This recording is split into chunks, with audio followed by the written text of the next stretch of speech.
तो शौहर नब्ज समझता है बीवी किस बात से खुश होती है। आपने कभी नब्ज समझने की कोशिश की? नब्ज पढ़िए, पहचानिए। हर चीज औरत मुंह से नहीं कहती है। कायनात का इमाम बीवी को मना रहा है, अल्लाह का प्यारा नबी बीवी को मना रहा है। अल्लाह के रसूल किस तरीके से अपनी बीवी के साथ रहे। नाराज हो गई अम्मा आयशा। एक बार अल्लाह के रसूल के पास खजूर आया तो अकेले नहीं खा रहे हैं, आयशा नाराज हैं, पहल खुद कर दी, आयशा लो खाओ। अब वो गुस्से में थी, नहीं खाऊंगी, भूख नहीं है, चेहरा फेर लिया। अल्लाह के रसूल उधर से आए, इधर आ गए। आयशा चलो गुस्सा थूको, लो खाओ। यानी उन्होंने चेहरा इधर किया तो अल्लाह के रसूल उठ के इधर आ गए। हम लोग होते और नाराज होती हमारी बीवी तो क्या होता? सही बताना। जर्जी साहब ने कहा लो खाओ, अब वो गुस्से में कहते हाँ मैं नहीं खाना, तो हम थोड़ी उधर आएंगे। जैसे चेहरा उधर घुमाया, मुंह पकड़ के खा रही कि नहीं खा रही, नखरे मत दिखा जाता, एक तो मना रहा हूं तुझे, चल खा ले। हमारा रहन सहन ये है। अल्लाह के रसूल वहां जाते हैं, आयशा मोहब्बत का अंदाज देखो। आयशा लो, कायनात का इमाम अपनी बीवी को मना रहा है, और बीवी को मनाने से कोई छोटा नहीं हो जाता है। ये याद रखो, जो लोग ये समझते हैं कि बीवी को मनाने से हमारी शान घट जाएगी, लोग जोरों के गुलाम कहेंगे, उनका रांची के पागल खाने में उनका इलाज करो। जो बीवी को मनाने में यह समझता है कि मेरी शान घट जाएगी, तो माफ करना, तू और शान और शौकत में तू शाहजहां नहीं है, औरंगजेब नहीं है।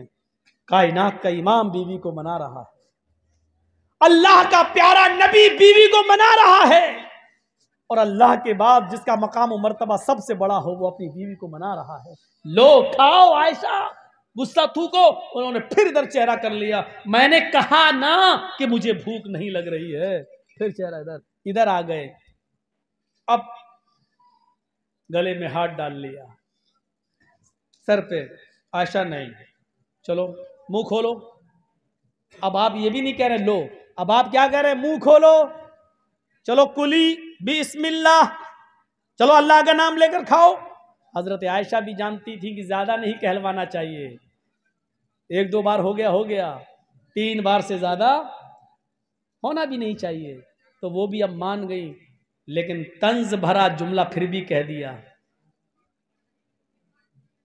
लो चलो मुंह खोलो, कुली बिस्मिल्लाह, अल्लाह का नाम लेके खाओ।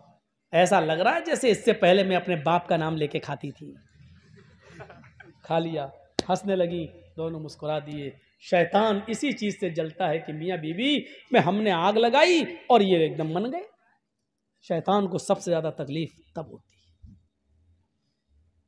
अब अल्लाह के रसूल कहते नहीं खा रही, मर भूखी, हट। तो क्या होता? वो उधर टेढ़ी तो है ही औरत जात, और हम और छोड़ देते तो तलाक पे नौबतें आ जाती। तो तलाक पे नौबतें नहीं आने दीजिए मेरे भाइयों, मनाओ। अल्लाह के रसूल अपनी बीवी के साथ जब चल रहे हैं, कोई नहीं है, एक बाग, एक जंगल से गुजर हो रहा है, बाग से, हदीका, गार्डन से, तो अल्लाह के रसूल ने, हजरत आयशा ने कहा अल्लाह के नबी चलो जरा दौड़ते हैं, कौन आगे निकल जाए।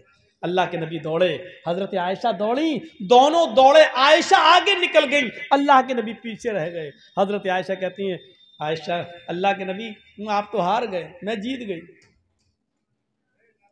मैं कामयाब हो गई, मैं जीत गई। आपने कहा जी कोई बात नहीं, आप जानते हैं बीवी जीती तब भी मेरी खुशी, मैं जीतता तब भी मेरी खुशी, लेकिन बीवी जीत गई, उसको खुशी हो रही तो होने दो। 3-4 साल के बाद फिर उसी रास्ते से गुजर हो रहा है। अल्लाह के नबी ने कहा आयशा कुछ याद आया? हाँ आया, यहाँ हम लोग 4 साल पहले दौड़े थे। हाँ। हजरत आयशा कहती चलिए फिर दौड़ लगाते हैं, देखें कौन आगे निकल जाए। फिर दौड़े, अब अल्लाह के नबी आगे निकल गए, आयशा पीछे रह गई। औरत को खुशी होती है तो गुस्सा भी बहुत जल्दी आता है, ये फितरत है औरत। अल्लाह के नबी ने कहा क्या हुआ? कुछ नहीं। अच्छा वो पीछे रह गई इसलिए ना। आपने कहा आयशा देखिए, समझ गए, शौहर वो होता है जो अपनी बीवी का चेहरा पढ़ ले। समझ गए, आज बेचारी पीछे रह गई है इसलिए तकलीफ हो रही है। आपने कहा आयशा पहले तुम क्यों आगे निकली थी मालूम है? कहा क्यों? कहा पहले तुम पतली दुबली थी, इसलिए दौड़ती हुई आगे निकल गई थी। इन 4 सालों में तुमने कुछ खाया है, मदीने के खजूरों ने तुम्हें थोड़ा मोटा कर दिया है, पहले से तुम्हारा वजन थोड़ा बढ़ गया है, इसलिए पीछे रह गई, मैं आगे निकल गया। हो सकता है अभी भी अल्लाह के नबी समझ रहे हैं कि वो खुशी नहीं है जो होनी चाहिए। आपने कहा आयशा इसमें गुस्सा होने की क्या बात, एक मर्तबा तुम जीती, एक मर्तबा मैं, मैच डिरा, फाइनल हम लोग दौड़ेंगे ही नहीं कि किसी को तकलीफ हो। अब आयशा ने दिमाग लगाया, अम्मा आयशा हाँ बात तो सही है, एक मर्तबा मैं भी तो जीत चुकी हूं और एक मर्तबा आप, अभी तो बराबर हुआ है। तब तो शौहर नब्ज समझता है बीवी किस बात से खुश होती है। आपने कभी नब्ज समझने की कोशिश की? नब्ज पढ़िए, पहचानिए, हर चीज औरत मुंह से नहीं कहती है। एक बार गुस्सा भी आया अल्लाह के रसूल को और किसी बात पर गुस्सा होकर कसम खा ली कि मैं 1 महीने तुम लोगों से बात नहीं करेंगे, किसी बीवी से हम नहीं मिलेंगे, कसम खा ली। 1 महीने कसम पूरा करने के लिए आप ऊपर चले जाते, नमाज पढ़ के आए और छज्जा था वहां लकड़ी का तख्त, उसी पे चले जाते थे, किसी से नहीं बात करते थे। 29 दिन हो गए, मगरिब की नमाज पढ़ के आए, कहा आयशा सलाम अलैकुम, लाओ खाना वाना लाओ, क्या बनाया है। हजरत आयशा खाना लेके आई, लेकिन 29 दिन के बाद फिर तंज मार रही हैं। क्या कह रही हैं? अल्लाह के नबी जी आपने तो 1 महीने की कसम खाई थी, आज तो 29 ही दिन हुए हैं, सब्र नहीं हुआ।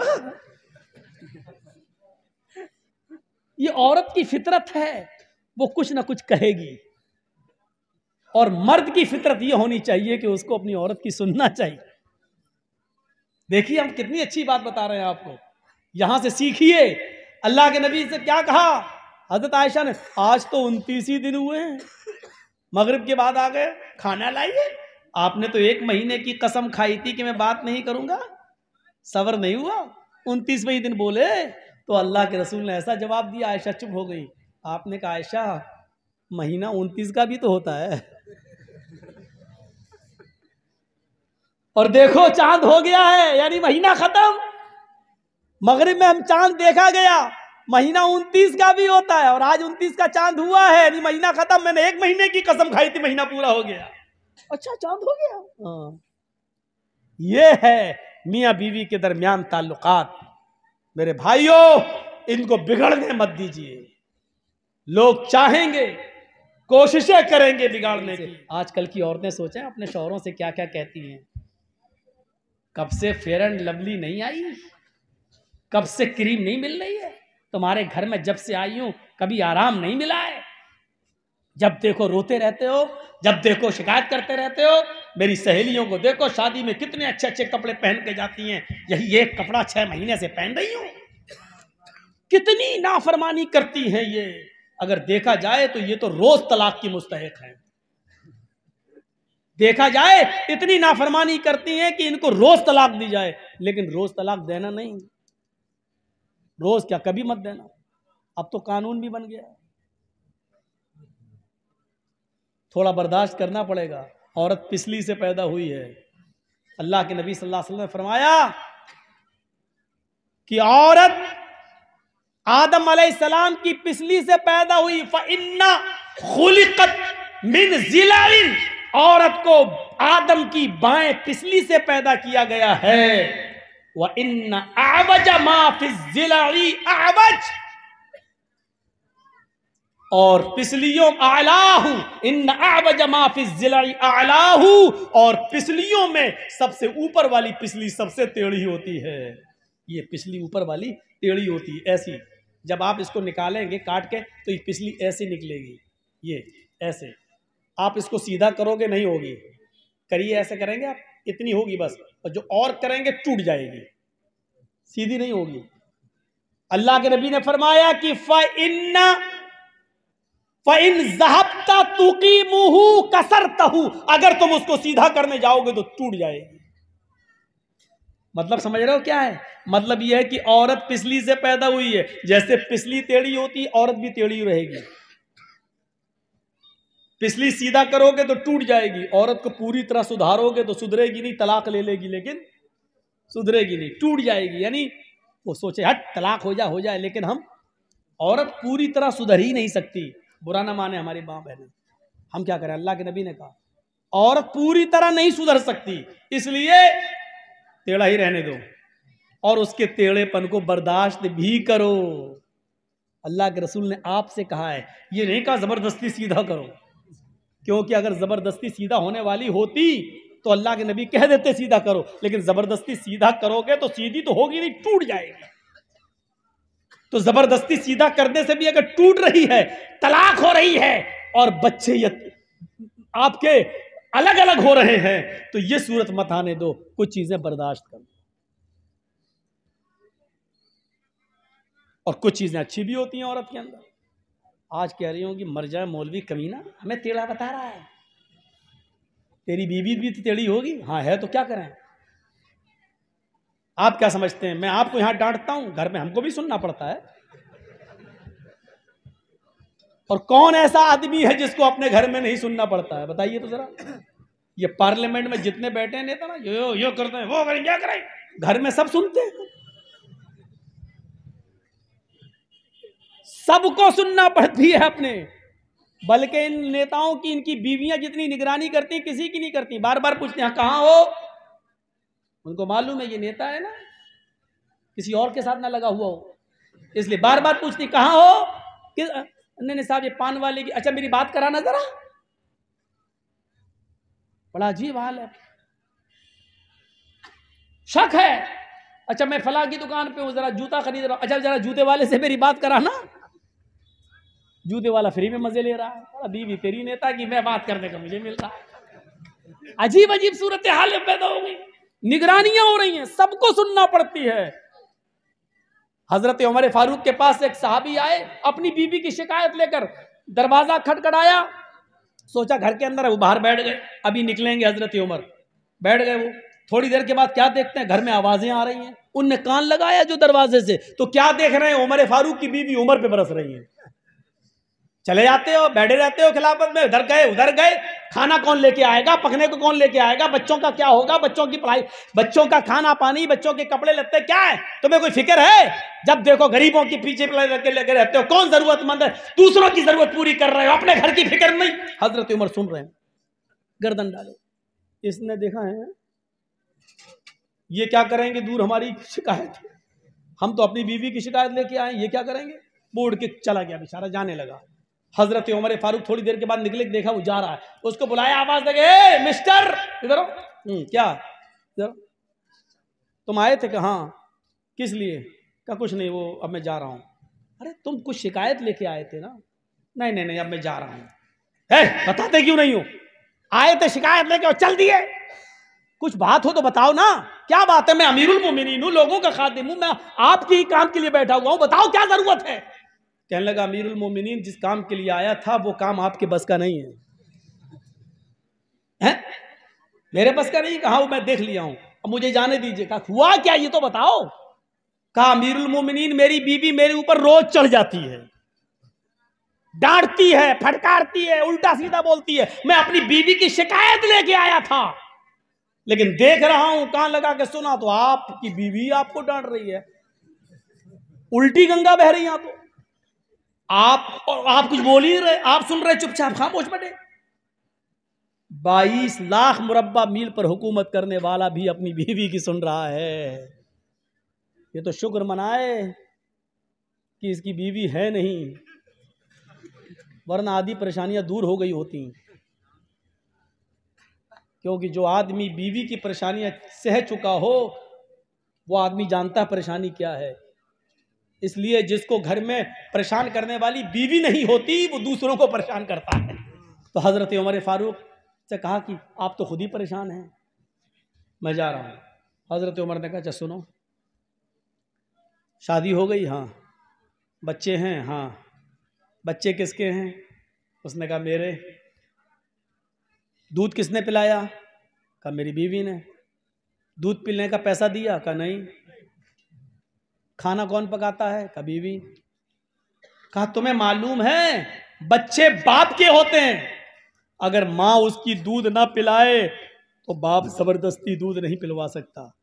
अगर माँ ये कहे बीवी के मुझे आपके बच्चे को दूध पिलाना है, मुझे इतना रुपया महीना चाहिए, तो आपको उतना रुपया महीना देना पड़ेगा, दूध पिलाई। दिया तुमने? नहीं। कहा वो हमारे बच्चे को दूध पिला देती है, पैसा भी नहीं लेती है। बच्चे आपके हैं, पेशाब करें तो आप धुलाओ, लेटरिन करे तो आप धुलाओ, कौन धुलाता है? कहा मेरी बीवी। कहा अगर वो ये कहे कि आपके बच्चे ने गंदगी की आप धुलाइए, तो आप ही को धुलाना पड़ेगी, लेकिन वो धुला देती है। खाना कौन बनाता है? कहा बीवी। का जब निकाह हुआ था तो तुमसे खाना पकाने की शर्त नहीं थी, उसमें यह था कि इतने इतने रुपए मेहर के एवज तुम्हारे साथ निकाह किया जा रहा है, क्या तुमने कबूल किया? इतने इतने रुपए मेहर के एवज तुम्हारे निकाह में अलावा नान नफका, तुम्हारे निकाह में फला की बेटी के साथ तुम्हें निकाह हो रहा है, पढ़ा दिया गया, क्या तुमने कबूल किया? अलावा नान नफका, 5,000 रुपए मेहर, 10,000 रुपए मेहर अलावा नान नफका, 2 तोले सोना अलावा नान नफका, ये होता है 4,000 रुपया, 2,000 रुपया मेहर, सिक्का रायजुल वक्त अलावा नान नफका, ये लिखा जाता है रजिस्टर पर। अलावा नान नफका का मतलब जानते हो? अलावा यानी 5,000 रुपए ये तो नकद आपको देना पड़ेगा बीवी को जो मेहर है, अलावा नान नफका। अलावा नान नफके का मतलब रोटी और कपड़ा और खर्चा, कपड़ा खर्चा दवा ये सब आपकी जिम्मेदारी है, खाना आपकी जिम्मेदारी है। अगर आपकी बीवी खाना नहीं बनाती है तो आप जबरदस्ती नहीं बनवा सकते हो, चल खाना पका, नहीं। वो कह सकती है नहीं हम नहीं पकाएंगे, जाओ क्या कर लोगे। कहने लगा अमीरुल मोमिनीन खाना पकाना बीवी की जिम्मेदारी नहीं है? कहा नहीं। बच्चे अच्छे धुलाना बीवी, ठीक है ठीक है, हमको बता दिया यही ठीक है, कहीं मेरी बीवी को मत बता देना, हम जाके सुन लेंगे थोड़ी बहुत बातें, अगर ये बता दिया तो सर पे चढ़ जाएगी, कल से खाना भी हमें बनाना पड़ेगा, पेशाब पैखाना भी हमें धोना पड़ेगा। हजरत उमर ने कहा कि जब वो सब कुछ कर देती है तो थोड़ी सुन लिया करो, जाओ थोड़ी सुन लिया करो, इतना भी नहीं सुन सकते हो? कहा नहीं सुन लूंगा, थोड़ी नहीं, अब तो जितनी सुनाएगी उतनी सुन लिया करूंगा। ठीक है आपने मुझे बता दिया, मतलब खाना पकाने से तो बेहतर है, पेशाब पैखाना धोने से तो बेहतर है, सुन लूं, सुनने में क्या जा रहा, ऐसा ही होना चाहिए। वला तउकन्न वालिदैक, दूसरी चीज अपने माँ बाप की कभी भी नाफरमानी मत करना, चाहे वो तुम्हें अपने घर से निकल जाने का हुक्म ही क्यों ना दे दें, और अपने बीवी बच्चों को छोड़ने का हुक्म ही क्यों ना दे दें। बीवी बच्चों को छोड़ने का हुक्म देना छोड़ दो, लेकिन माँ बाप की नाफरमानी मत करो।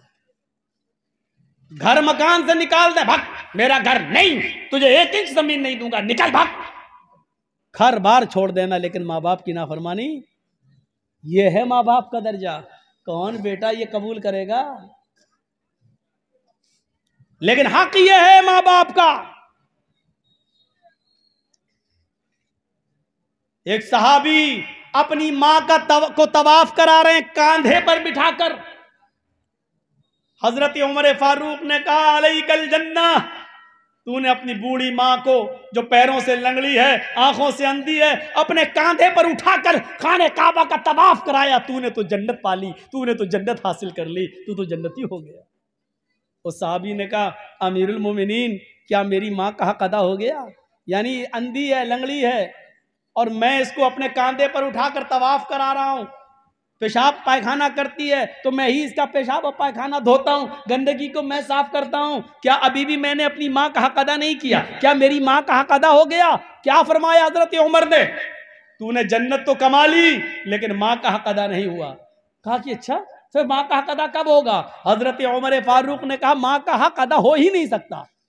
कहा कि कुछ नहीं, इतना काम मैं कर रहा हूं, गंदगी, गलाजत, नापाकी, पेशाब पायखाना सब मैं धो रहा हूं और अपनी मां को कांधे पर बिठाकर तवाफ कर रहा हूं, क्या अभी भी मेरी मां का हक अदा नहीं हुआ?